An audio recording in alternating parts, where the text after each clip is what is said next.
Assalamualaikum warahmatullahi wabarakatuh. 22.000 lahan untuk Kombatan Gam Aceh Timur. Arfalaki komitmen Presiden rawat perdamaian. Anggota DPR Aceh Iskandar Usman Arfalaki mendukung penuh sikap Menteri ATR Agus Harimurti Yudhoyono terkait persiapan lahan seluas 22.000 hektar untuk Kombatan Gam.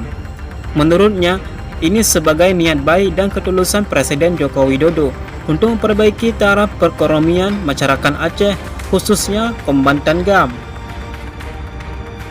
Ini langkah baik dan sangat kita apresiasi. Ini sebagai bentuk komitmen Presiden Jokowi merawat perdamaian Aceh, ucap Iskandar Usman Arfalaki kepada acehjurnal.com Minggu tanggal 14 Juli 2024. Anggota DPR Aceh daerah pemilihan wilayah Aceh Timur ini menyebut posisi langkah AHY untuk mencari solusi terhadap penyediaan lahan untuk Kombatan Gam. AHY merupakan putra SBY yang merupakan tokoh di balik perjanjian damai MOU Helsinki, mampu memacu dan mempercepat segala tahapan untuk proses legalitas lahan tersebut.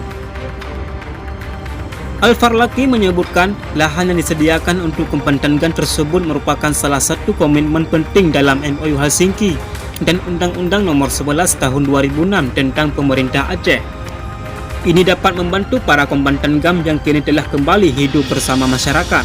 Harapan nantinya akan mampu meningkatkan kesejahteraan mereka dan keluarga, serta mendukung proses perdamaian di Aceh, ujar Iskandar Usman Arfalaki.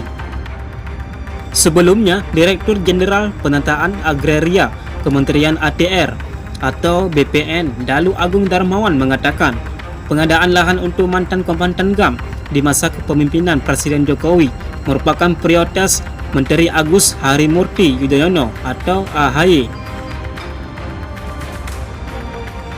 Agung menyebutkan, lokasi lahan yang akan diberikan tersebut berada di Kabupaten Aceh Timur seluas 22 hektar.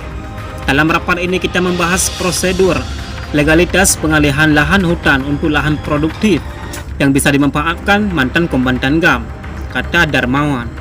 Hanya sekian, Assalamualaikum warahmatullahi wabarakatuh. Net TV mengabarkan.